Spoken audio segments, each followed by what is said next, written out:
Boa tarde a todos e a todas. Este é o 69º Fórum Nacional de Habitação de Interesse Social, pela primeira vez realizado no formato híbrido nas dependências do Hotel Windsor Norte, em Brasília, e está sendo transmitido ao vivo para todos os que fizeram inscrição pelo site do evento. Para os que desejarem acompanhar o evento de hoje, por gentileza, acessar o site do evento, forumdehabitacão.com.br, e fazer a sua inscrição. Queremos agradecer a parceria das empresas que estão tornando possível este evento. Os patrocinadores: a Caixa Econômica Federal,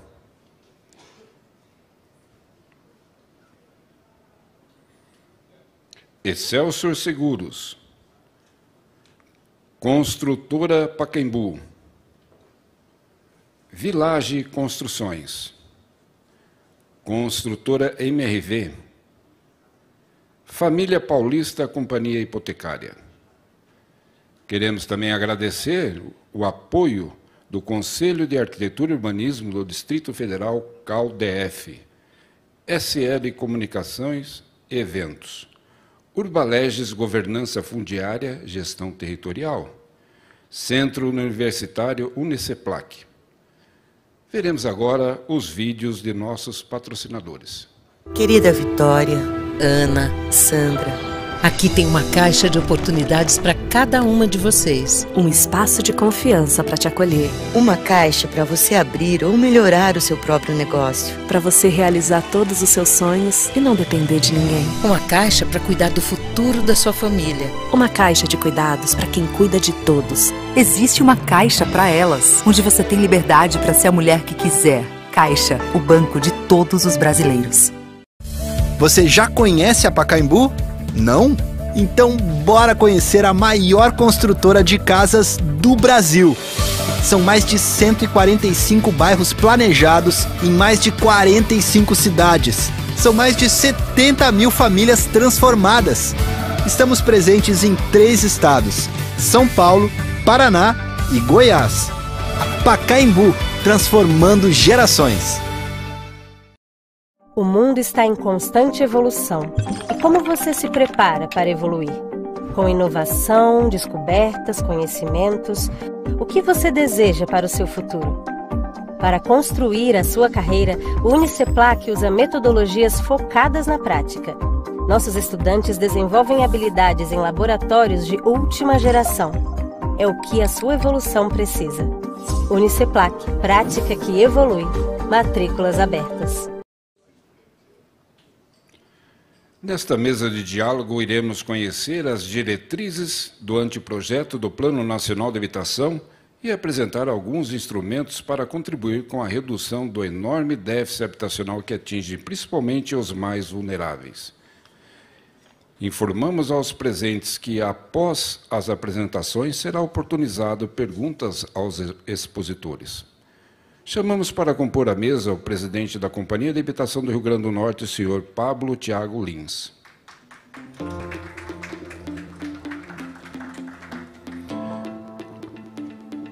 A diretora do Departamento de Articulação e Planejamento da Secretaria Nacional de Habitação, senhora Alessandra Dávila Vieira.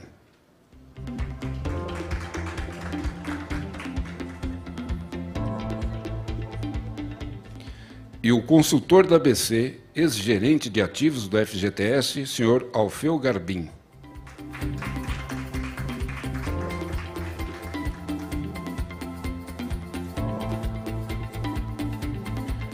Convidamos para coordenar os trabalhos o senhor Pablo Thiago Lins, a quem passamos a palavra.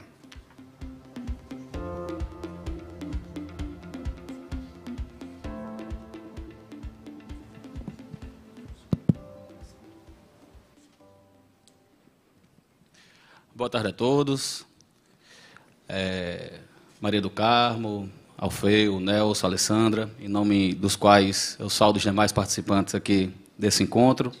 Novamente parabenizar a ABC pelo excelente encontro, pela excelente gestão, pela excelente participação em parcerias desenvolvidas. E dizer que está sendo bastante gratificante, né, Alessandra, Alfeu, discutir novamente a habitação de interesse social, agora no novo formato, no híbrido presencial, né? A gente se adaptando aí às novas tecnologias, porém está sendo gratificante exatamente, como eu disse ontem e digo novamente, trabalhar, né? Habitação de interesse social em tempos tão difíceis que a gente vem vivendo. E eu creio que exatamente esses debates vêm sendo enriquecedor para cada um que trabalha nos estados, nos municípios, nas entidades que representam a habitação de interesse social no Brasil e poder efetivamente discutir o que a gente pode absorver de conhecimento e levar para construir aí essa nova política pública de habitação nos próximos anos. Dessa maneira, Alessandra e Alfeu, agradeço, Alessandra, a toda a sua participação, principalmente do trabalho junto ao Ministério, junto à Secretaria, em nos dar atenção e, de certa maneira, sempre, quando possível, contribuir nas ações, não só vinculadas às ações voltadas à União, mas também em compartilhar ideias e também esclarecer algumas atividades no âmbito local. Por diversas vezes, nós, lá da Companhia Estadual de Habitação do Rio Grande do Norte, entramos em contato com você para dirimir dúvidas e ações no âmbito de execução local, e você sempre foi solícita nesse sentido, e fazendo enriquecer a nossa política de habitação local e, por via de consequência, no âmbito nacional. E Alfeu, esse gigante aí de consultoria conosco junto à ABC, sempre que possível, nessas interlocuções junto à Caixa, junto ao gerenciamento do FGTS e de outras ações habitacionais, somente agradecer e parabenizar ambos, né, pelo trabalho. E, diante disso, a gente vai aí iniciar nossos debates, nossas atividades de trabalho, né, onde eu venho passar a palavra inicialmente para a Alessandra, para que ela possa aí explanar essas atividades de programa no cunho, né, nacional, tanto uma questão de uma retrospectiva desses 4 anos de atividade, né, do governo federal, assim como as possibilidades e perspectivas que temos, né, a partir de agora, com o governo que irá iniciar em janeiro, e você poder dar esse norte para todos nós que compomos a ABC.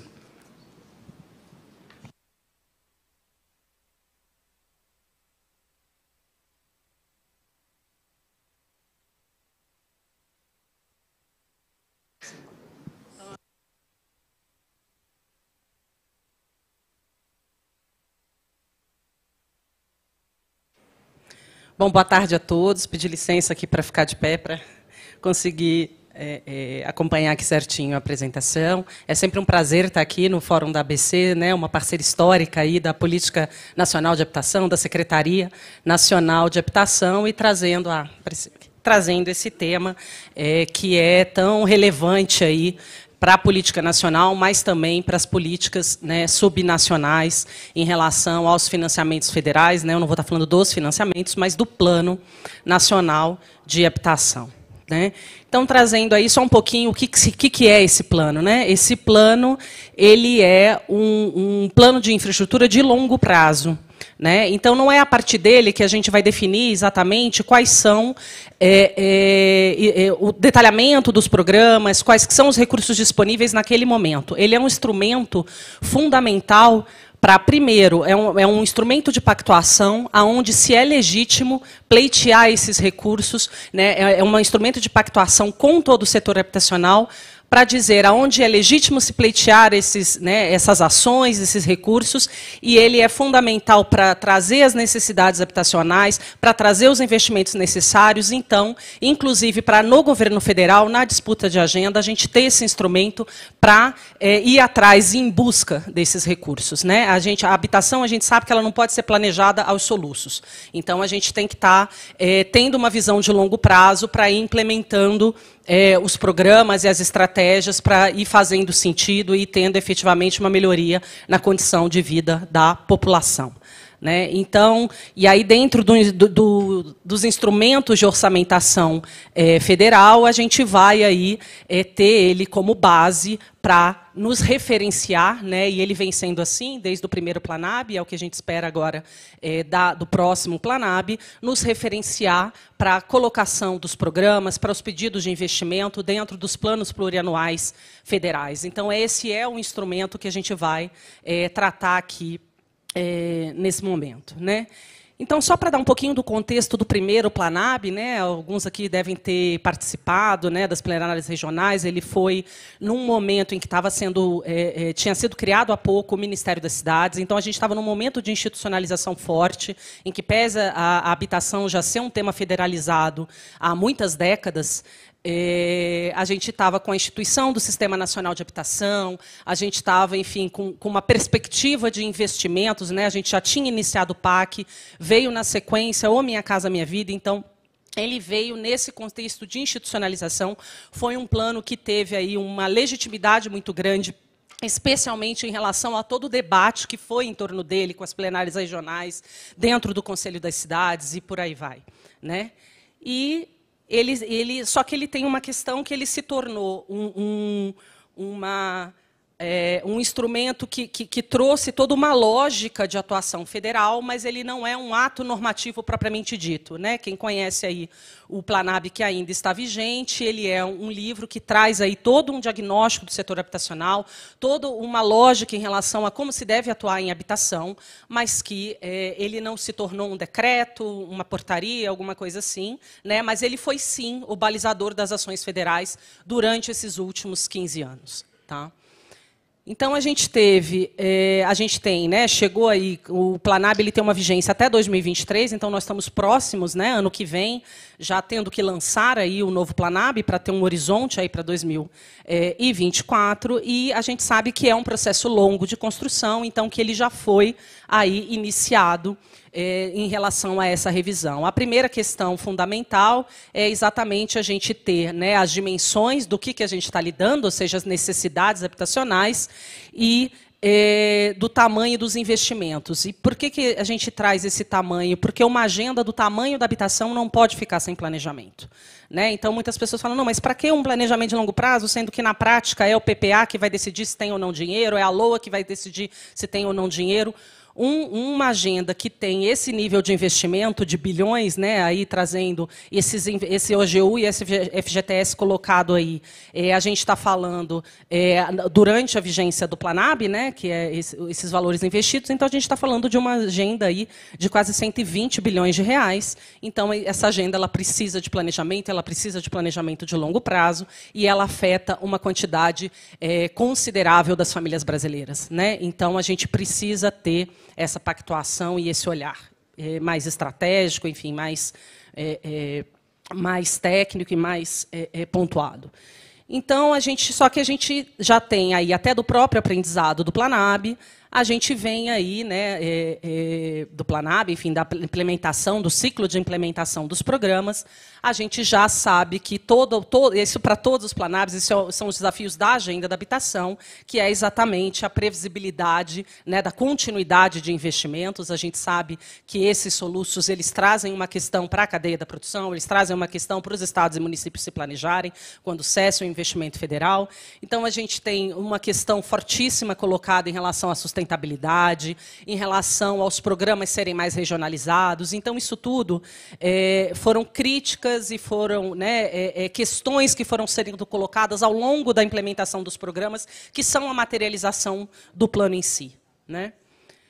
E aí, a partir disso, né, dentro desse contexto todo, a gente começou a revisão do Planab, né, a partir de um debate interno na Secretaria Nacional de Habitação, partindo de algumas premissas, né?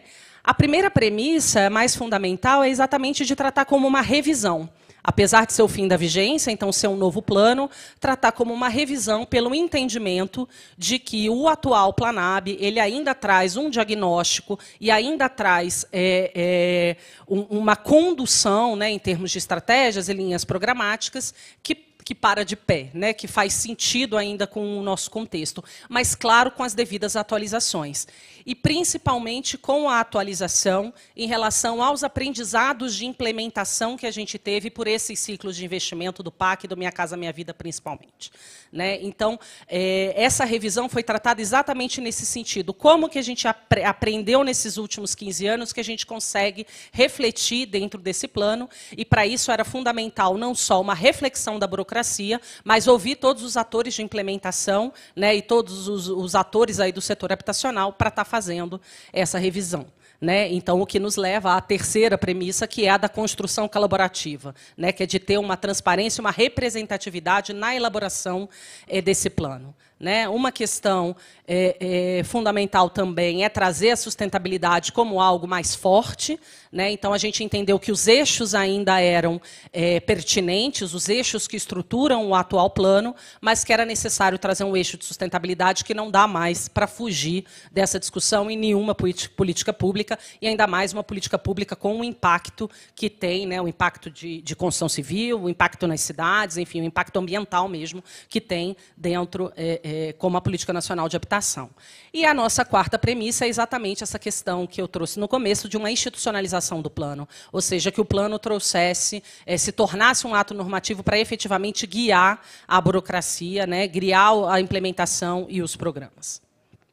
Bom, e aí é só um resumo geral, né, de como que a gente, eu não vou entrar em todos os detalhes, mas a gente fez, diferente do primeiro Planab, ele não foi feito de forma externa, como a gente estava ainda naquela montagem de institucionalização. Esse é um plano que a gente está trazendo a partir da própria Secretaria Nacional de Habitação, com, claro, trazendo as expertises externas, né? Então, a gente tem parceiros, como a Universidade Federal Fluminense, como o IPT, a USP, aportando insumos técnicos para a gente, em relação à avaliação ex post do que foi o primeiro Planab, em relação à atualização das necessidades habitacionais, tudo isso. E a gente tem a oitiva, que é tão fundamental, que é exatamente desses aprendizados de implementação, para a gente chegar aí na edição do plano, né, na confecção e edição do plano propriamente dita. Né? Então, eu vou passar rapidamente aqui pelo como foi essa construção colaborativa. Né?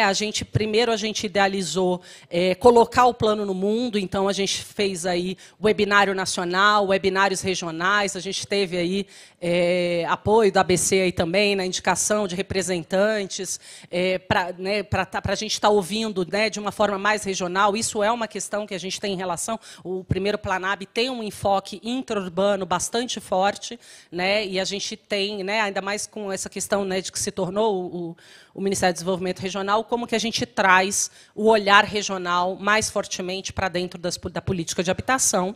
Né? E a outra questão que a gente tinha era exatamente, aí sim, captar os aprendizados de implementação, tanto em relação às estratégias, né, das oficinas temáticas, ou seja, dos eixos, quanto das oficinas, nos programas que foram implementados.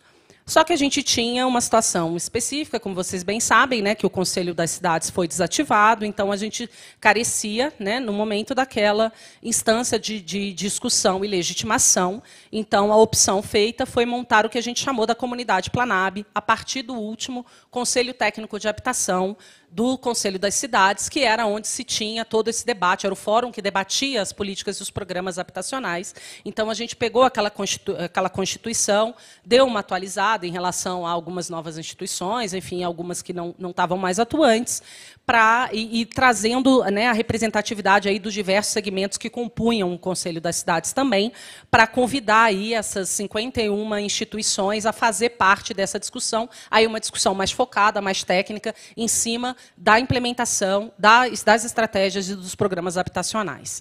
Né? Então, foi tudo feito online, começou aí numa época ainda de bastante restrição, foi um processo bastante intenso. A gente ficou 5 meses, a ABC participou com a gente, o Alfeu estava lá em todas as oficinas, né, Alfeu? Então, assim, a gente fazia reuniões toda quarta-feira à tarde, cada uma com um tema dentro dos eixos e depois das linhas programáticas, para discutir e para ouvir e para entender quais eram o que era necessário manter e o que era necessário corrigir rota. Né? Então, a gente teve aí, só trazendo um pouquinho do panorama do que foi o resultado em termos de participação. Né? Então, claro que no começo sempre mais animado, alguns foram desistindo um pouquinho aí pelo caminho, mas a gente ainda considera uma participação bastante relevante pela intensidade que foi a agenda. As pessoas, né, as instituições e as pessoas se comprometeram efetivamente com o processo, um processo que começou um pouco até a gente ajustar a metodologia no começo, teve muita discussão, como é sempre particular dos processos de participação, mas mas depois a gente conseguiu pegar aí um rumo e aprofundar nas discussões, e foi um processo bastante rico, né, para a gente. Então, a gente fez a discussão por eixo, né, lembrando aí que o eixo de sustentabilidade é uma construção toda nova, né, então já foi um debate bastante desafiador. A gente tem uma preocupação, né, claro que muitas propostas são feitas durante esses fóruns, mas a gente tem uma preocupação na burocracia do que é governabilidade, da SNH, do que não é, do que a gente consegue trazer mesmo para o plano.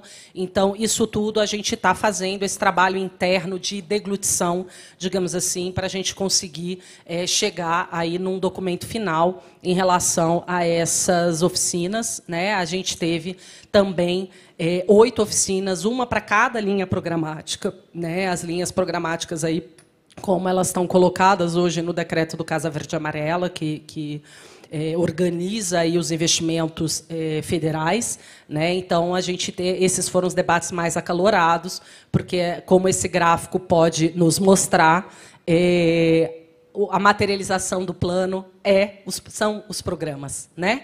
Então, assim, focou muito, né?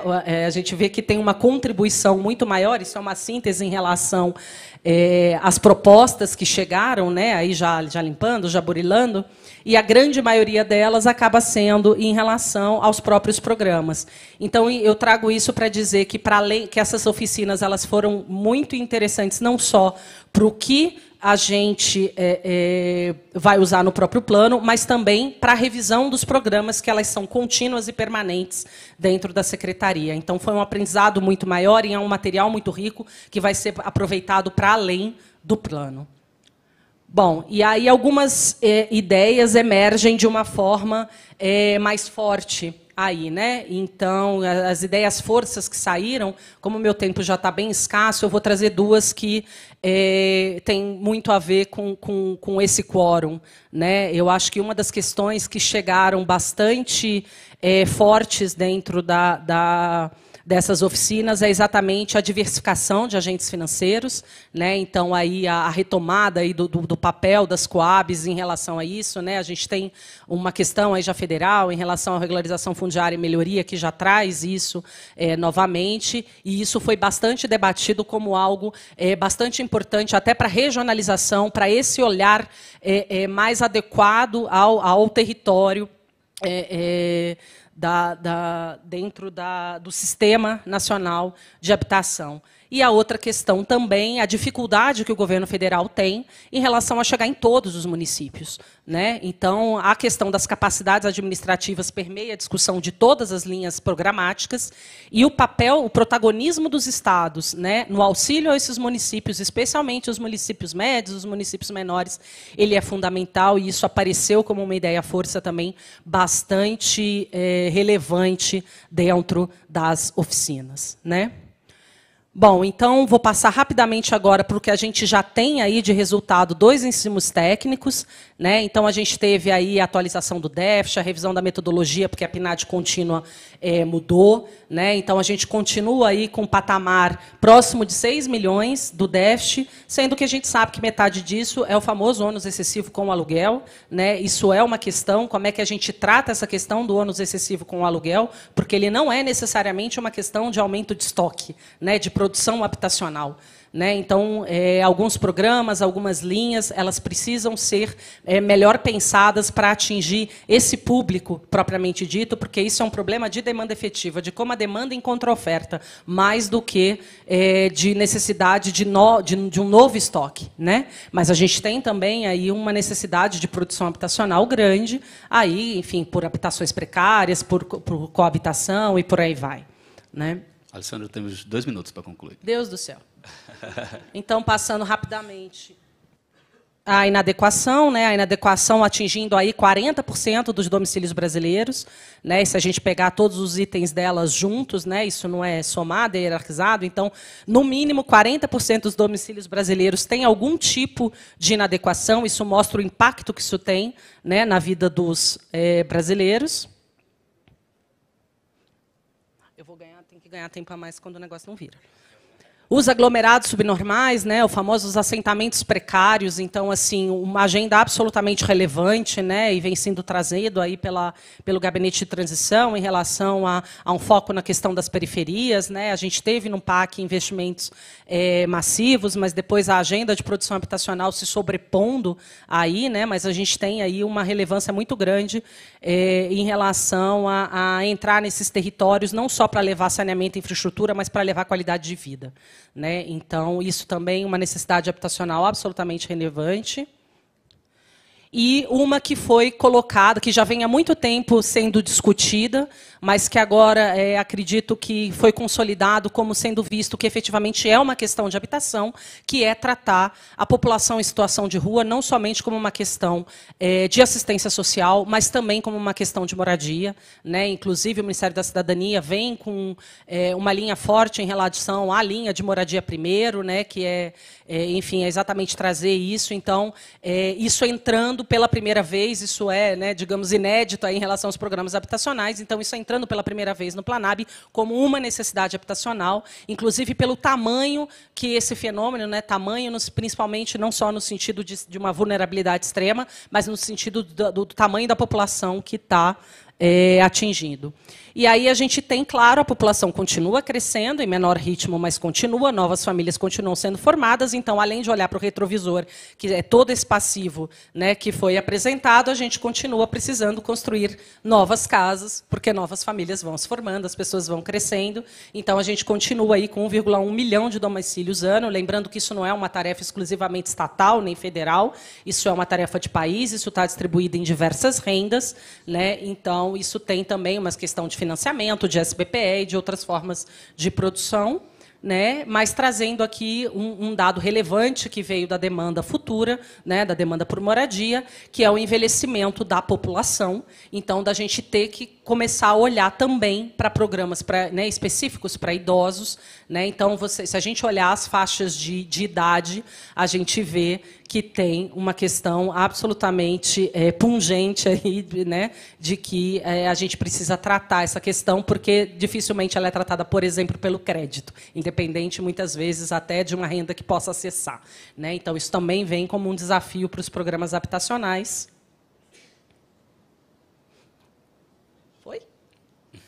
Bom, e aí eu nem vou me deter, a gente está fazendo uma avaliação do plano, ela ainda não foi entregue, né? Então, exatamente, a avaliação do plano ela está passando pelo olhar pelos programas.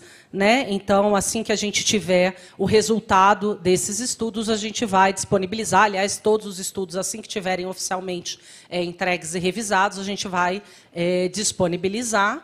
Juro que eu já estou fechando. Mas isso aqui não está me ajudando. Estamos dando desconto da... O eixo de sustentabilidade, né, que também está sendo, enfim, que passou rápido aqui, mas que está sendo discutido, né, com o IPT e com a USP, para a gente trazer, né, isso de uma forma mais incisiva por dentro dos programas e, com isso, a gente trazer principalmente métricas, né, principalmente métricas e recomendações do que os programas precisam ter para ser mais sustentáveis em todos os sentidos, né, não só no sentido ambiental, mas no sentido socioeconômico e no sentido urbano também. Né? Então, essa é a discussão que está sendo feita nesse novo eixo, que também está aí em vias de finalização para a montagem das suas estratégias. Ai, gente, não vai. Foi. E, nesse momento, também, a gente está recebendo aí os cenários e metas, que também passou, agora não volta, em relação à junção. Né? Agora que a gente já mostrou as estimativas, a gente já mostrou o tamanho do problema, a gente precisa quantificar o quanto custa para resolver esses problemas, né, dentro das linhas programáticas aí, que foram discutidas. Né? Então, a gente está nisso nesse momento. Eu nem trouxe os números, porque os números apresentados preliminarmente são bastante assustadores. Então, a gente falou, não, nós vamos burilar um pouco mais esses números antes de publicizá-los, porque eles são bastante altos. Né? Então, mas, de novo, a gente vai disponibilizar, assim que todos esses estudos que eu mostrei aqui estiverem com sua entrega finalizada, a gente vai publicizar todos.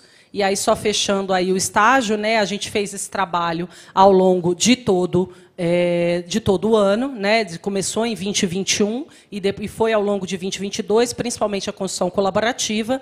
A gente está finalizando essa parte dos insumos técnicos, né? Dos cenários e metas e do marco de sustentabilidade, para aí sim, a partir de 2023, que é o último ano de vigência aí do Planab que a gente tem hoje, conseguir se construir finalmente, chegar no plano e nas estratégias que, no nosso entendimento atual, é de que a consolidação do plano ela tem que se dar por meio, né, de um ato normativo, né, de algo que tenha uma perenidade, que tenha algo mais, né, um decreto, enfim, um projeto de lei, mas provavelmente um decreto que tenha aí consiga balizar. Uma das questões que a gente traz na avaliação ex post é exatamente o quanto que está ou não dentro do Planab, o que foi implementado, porque isso vive sendo colocado, né? Especialmente aí pela academia. Então, isso é uma das reflexões que a gente está fazendo e uma das questões que a gente, né, inclusive, sabe que, se ele estiver institucionalizado, essa questão nem se coloca, né? No mínimo, a gente vai contar as alterações aí do próprio ato normativo. Então, é isso, né, que eu queria trazer aí de uma mensagem em relação ao estado da arte do plano, e aí as questões mais futuras, a próxima mesa vai trazer com mais propriedade aí. E só apresentando aí, essa foi a equipe que está trabalhando aí no plano, né, essa enorme equipe, é assim que a gente trabalha também na Secretaria Nacional de Habitação. Então, é a equipe que está fazendo toda essa coordenação aí do plano. Obrigada, gente. Nós que agradecemos, Alessandra, toda essa perspectiva e explanação. Com certeza, todo esse seu estudo e projeto contribui e contribuirá ainda mais para a Política Nacional de Habitação. Em nome da ABC, nós agradecemos, como disse anteriormente, toda a atenção que você e toda a equipe técnica sempre nos dedicou quando buscamos essa consultoria ou até mesmo esse entendimento de trocas de ideias com vocês. Obrigado. Antes de passar a palavra para o Alfeu, já registro a presença da professora Inês Magalhães, agradecer a mesma pela atenção. Sei o quanto está sendo árduo esse trabalho aí do gerenciamento da equipe de transição. Tivemos ontem com a deputada Natália Bonavides, do Rio Grande do Norte, que compõe o grupo de cidades, né? E com diálogos bastante proveitosos, exatamente para tentar auxiliar vocês na parte de desenvolvimento habitacional. Trocamos algumas ideias, principalmente na parte de desenvolvimento urbano de cidades, e agradecemos a presença da senhora no evento, que eu tenho certeza que o network e a troca de ideias aqui realizado vai auxiliar muito para esse futuro da política habitacional brasileira. Obrigado. E aí passamos a palavra para o nosso consultor, amigo, Alfeu, que sempre vem nos contribuindo em fortalecimento aí dos debates habitacionais junto aos parceiros da ABC e aos demais entes participativos da política habitacional. Alfeu. Boa tarde a todos. Pablo, Alessandra, um prazer estar dividindo aqui essa bancada com vocês.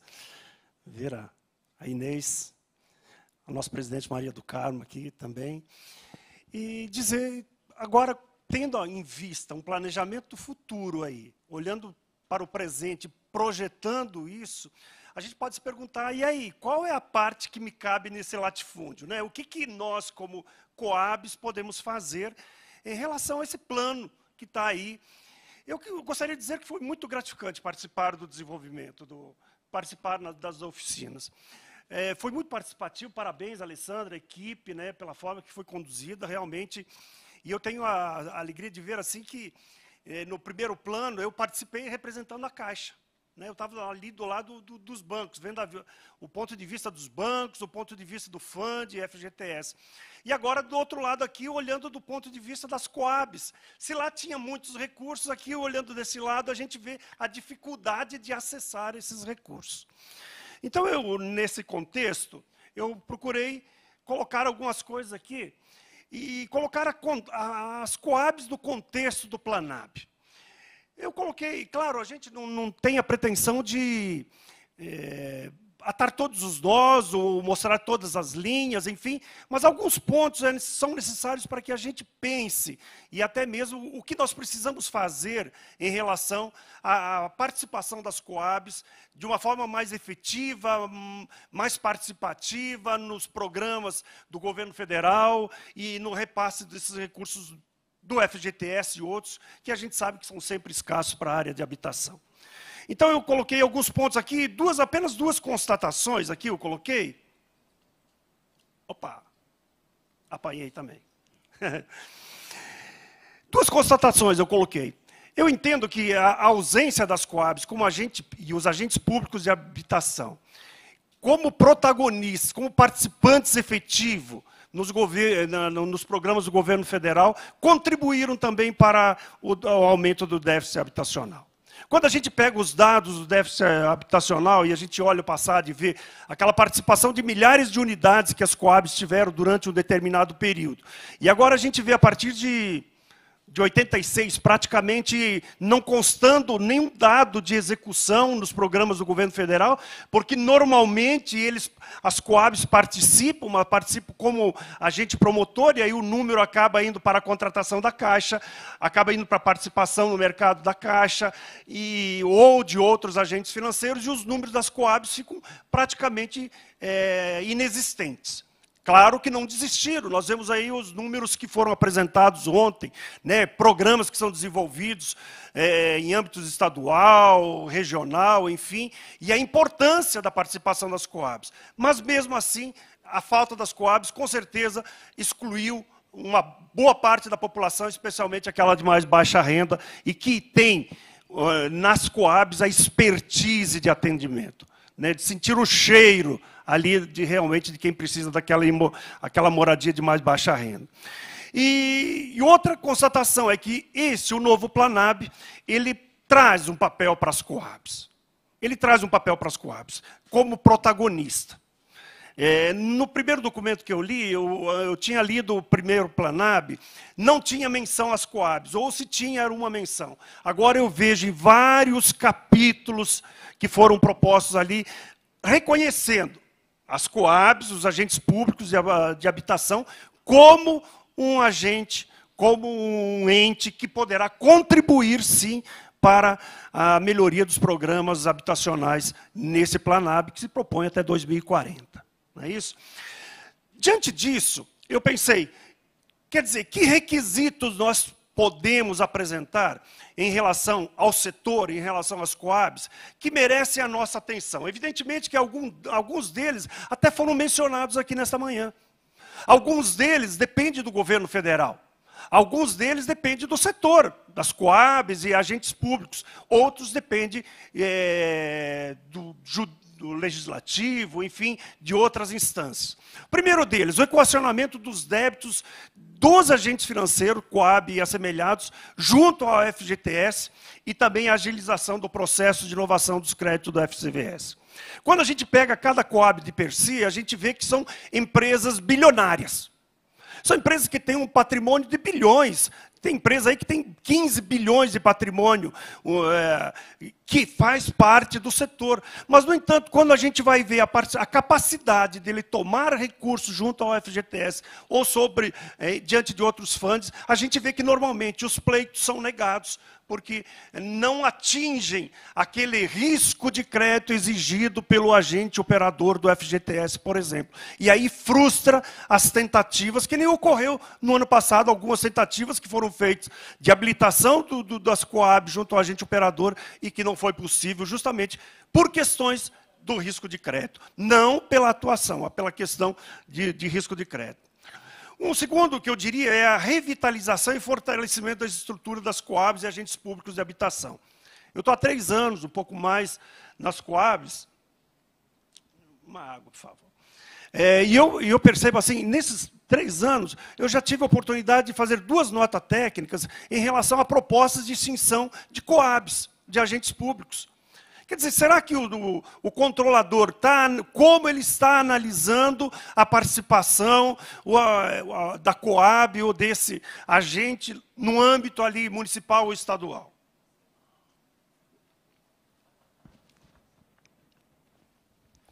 Será que não há necessidade de um certo conhecimento maior e fortalecimento desses agentes? A estruturação de um sistema financeiro para habitação de interesse social. E aqui eu vou explicar um pouquinho mais. Eu trabalho há muito tempo com o Sistema Financeiro Nacional, com o SFH. Eu sou perito judicial há mais de 20 anos. Tive a oportunidade de fazer centenas de perícias já, que envolve o Sistema Financeiro Nacional, o SFH. E uma coisa que eu verifico, à medida que o Banco Nacional de Habitação, BNH, foi extinto, as alterações que foram sendo processadas no SFH normalmente foram no sentido de dar maior segurança ao agente financeiro, ao banco, claro, o Acordo de Basileia, o advento do risco de crédito e tudo mais. E com isso, nem sempre olhando para o lado do mutuário, aí exigindo contrapartida mínima de 20%, 50%, 10%, taxas de juros que não raro são superiores à taxa Selic, que traz um ônus extremamente excessivo para o mutuário. Tem alternativas para isso. Eu acho que, como os agentes públicos de habitação e Coabs podem atuar, inclusive, fora do SFH, eu acho que é hora de se pensar em alguma coisa que traga, por exemplo, tirar o método de amortização SAC, o SACRE, o PRAIS. Por que não utilizar o método Gauss, que é um sistema utilizado na depreciação, em que não tem juro capitalizado, trabalha com juros simples, quer dizer, que vai reduzir o valor da prestação do mutuário. Quem pode fazer isso? Eu acho que os agentes financeiros públicos podem perfeitamente fazer. A estruturação de uma fonte de recursos de financiamento que possibilita a criação de um mix entre recursos próprios, de mercado, do FGTS e públicos. A gente sabe que o FGTS, por exemplo, é um recurso privado. Tem que ter uma taxa de retorno, porque senão não vai estar remunerando a conta vinculada do mutuário.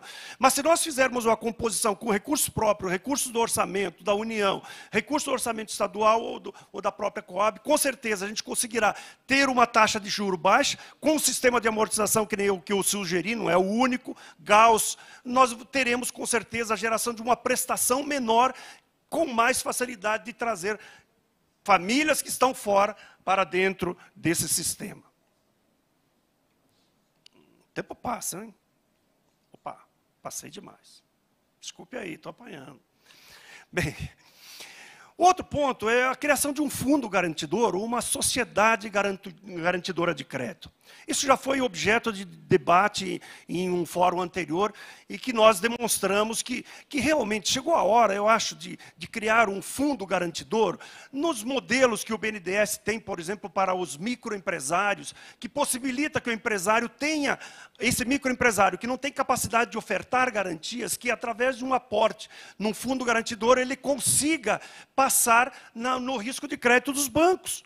Por exemplo, as Coabs, eu falei em patrimônio aí de até 15 bilhões, no entanto não consegue aprovação. Se nós tivéssemos um fundo garantidor e que tivesse aporte de recursos, quem sabe, pelo governo estadual, pela Coab, mitigaria a situação do risco de crédito junto ao agente operador e possibilitaria que essa Coab tomasse recursos junto ao FGTS para fazer o financiamento habitacional numa condição mais favorável. E não apenas para a Coab. Eu entendo também que tem muitas construtoras que estão fora do sistema. Somente as grandes construtoras que têm um risco de crédito pré-aprovado nos agentes financeiros.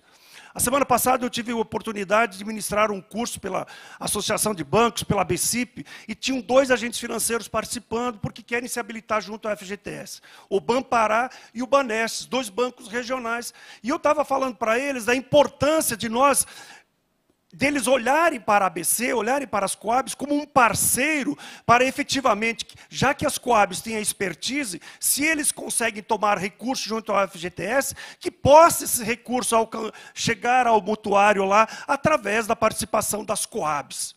Por que não? Né? Inclusive, eu conversei com o Luiz aí da Coab Pará, né? e eu mencionei essa questão, e ele falou que já estão conversando para ver essa possibilidade. Imaginem a implementação, por exemplo, do programa Parcerias, o governo do estado do Pará tomando o recurso e fazendo o repasse através da participação da Coab Pará. Eu tenho certeza que seria possível e alcançaria uma população de mais baixa renda. Hoje de manhã foi falado sobre isso, a sensibilização dos parlamentares sobre o tema habitação. Eu acho que aí é uma ação que as Coabs, o ABC, poderia tomar, de realmente criar uma frente parlamentar da habitação de interesse social. E mensalmente nós estarmos municiando eles com informações, com iniciativas e etc., que são sendo desenvolvidas. Eu fiquei fascinado, eu participei da comissão para avaliar os programas que foram apresentados, fiquei fascinado com os programas que cada uma das Coabs desenvolve no seu âmbito regional ou estadual, e como isso tem uma penetração fantástica na população de mais baixa renda. Então, se nós tivermos recursos vindos do governo, do orçamento da União, emendas parlamentares alocadas para isso, a sensibilização das câmaras municipais, das câmaras estaduais, do Congresso Nacional para esse tema, eu acho que a gente conseguiria atrair muitos recursos. A aproximação das Coabs com as entidades sociais, com as prefeituras municipais, para viabilizar acordos de cooperação, de assistência técnica, de técnico-social. Eu participo, às vezes, do ENIC, já ministrei lá no ENIC também uma palestra sobre o FGTS, e a reclamação que normalmente se tem, as prefeituras demoram demais para aprovar os projetos. Tem projetos que demoram 2 anos para serem aprovados. E aí nós vimos iniciativa que nem essa da Coab de Campinas, que está trazendo para ela fazer a aprovação, aprova e também transforma aí uma fonte de recursos para a Coab. Então, eu acho que isso é muito importante, fantástico que a Inês esteja aqui, né? Sei que tem pensado sobre isso também, mas está aí também o que nós pensamos. E, por fim, a criação de um microcrédito habitacional. Aí vai dizer, não, já teve lá no material de construção, no FGTS, etc. Mas eu não acredito que isso funcione quando você coloca isso como banco. O banco ele precisa atender o Acordo de Basileia, ele tem limites de alocação de capital. Ele tem custos, ele exige uma contrapartida muito grande. O subsídio dessas situações é estratosférico, é muito grande. É diferente quando feito um microcrédito com a participação de agente público. Porque o agente público muitas vezes já tem a sua folha de pagamento paga com o dinheiro público.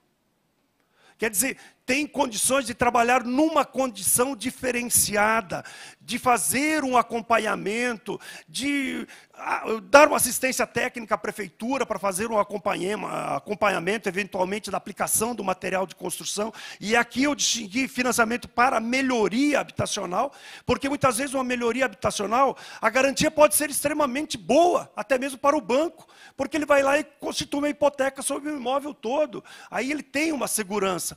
Mas, às vezes, o material de construção, por exemplo, não. Ele vai aplicar o material de construção, às vezes, claro que tem que ter todos os requisitos necessários. Não vamos aumentar as favelas, não queremos aumentar a irregularidade. Não, muito pelo contrário. Mas os imóveis regulares terem a possibilidade de ter um financiamento de material de construção, enfim, para que ele possa combater esse déficit habitacional que a Alessandra estava falando, que está chegando em torno de 6 milhões de unidades. Então, não é a solução. A Maria do Carmo sempre fala uma coisa, que não existe para a habitação uma solução única. São várias, mas eu acho que as Coabs podem ser protagonistas e fazer uma grande diferença nesse processo. Eu agradeço a oportunidade.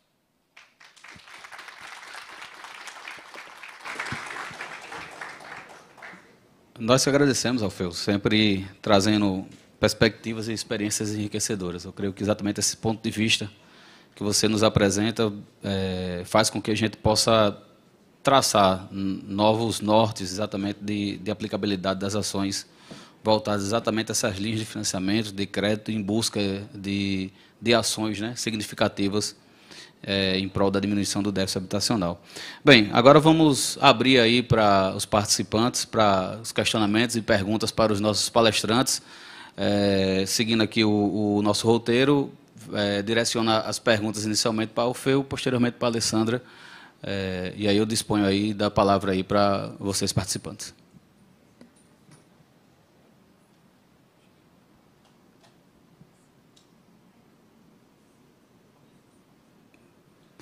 Acho que aqui na primeira fila. Chegou o microfone.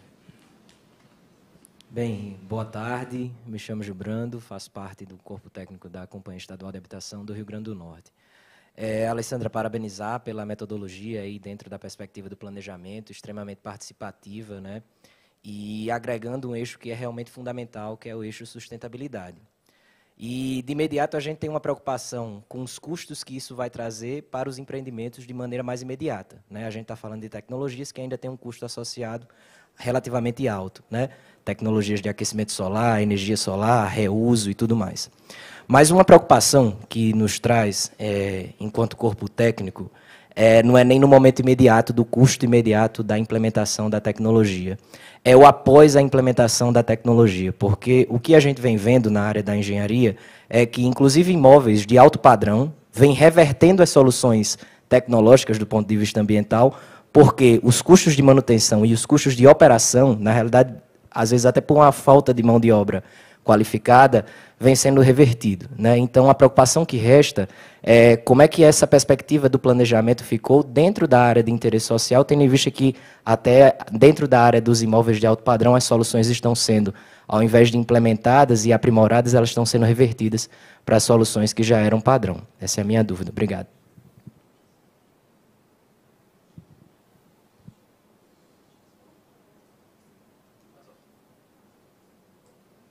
Alguém para fazer perguntas? Então, pode responder. Então, na realidade, a gente tem um pouco essa questão de que a sustentabilidade necessariamente passa por novas tecnologias ou por tecnologias mais caras, e não necessariamente isso é uma verdade, né? Um dos programas que a gente tem, né, que é um programa, na realidade, de 25 anos, que está na Secretaria Nacional de Habitação, que é o Programa Brasileiro da Qualidade e Produtividade do Habitat, vem já atuando, né? A perspectiva do Planab traz a sustentabilidade não só na edificação, mas em suas diversas dimensões, mas na edificação a atuação principal vem pelo PBQPH.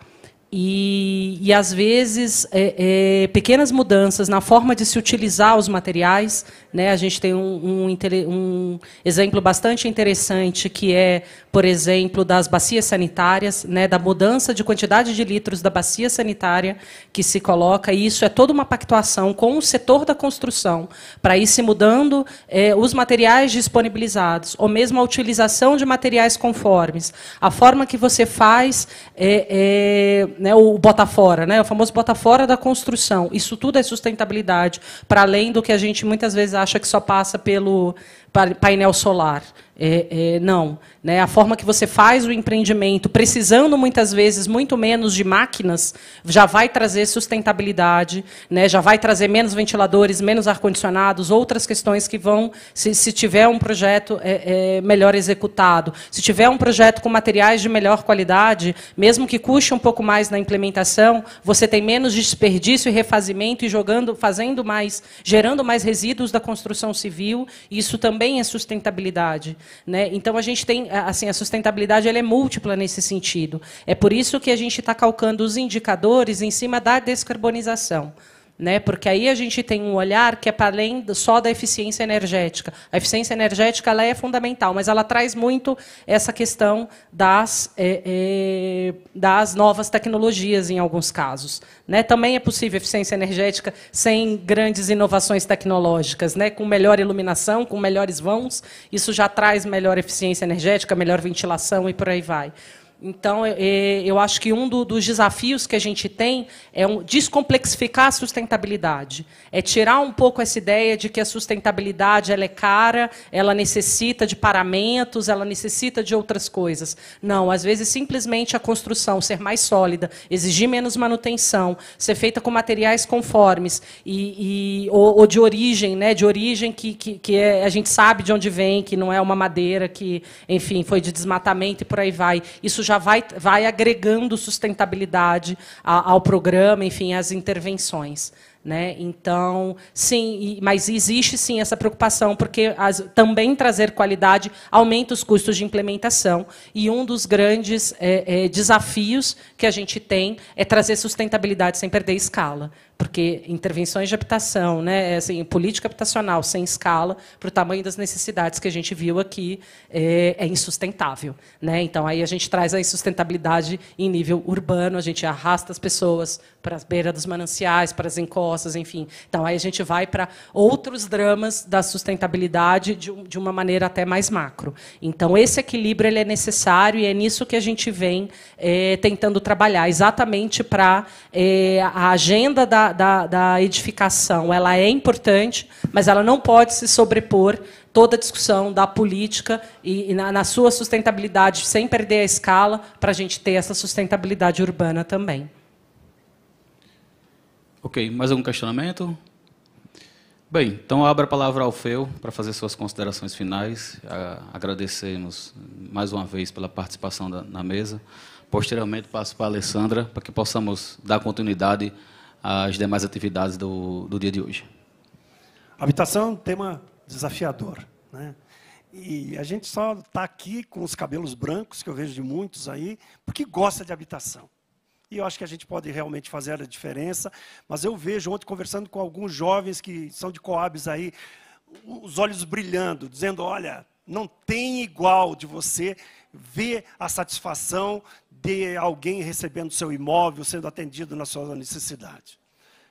Parabéns pelo que cada um de nós fizemos aí em 2022, sucesso em 2023 e que Deus nos abençoe a todos.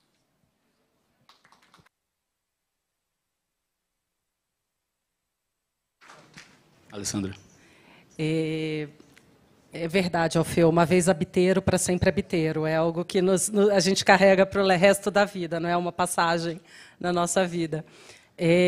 Eu queria parabenizar principalmente o evento pela montagem aqui do painel, porque foi muito gratificante, né? Naquele slide de ideias-forças, eu trouxe 2 ideias-forças em relação, né, à ABC, digamos assim, que era sobre a atuação dos estados e das Coabs, né? O papel da assistência técnica, o papel como agente financeiro. E foi muito gratificante ver a complementação que foi a apresentação do Alfeu, mostrando o como é possível, né? Caminhos e possibilidades em que é possível o aumento dessa participação e como é possível viabilizar esse papel novamente de agente financeiro das Coabs, né? Então, parabenizar aí o evento, porque eu acho que foi uma dupla muito feliz nesse sentido. Obrigada aí, Alfeu.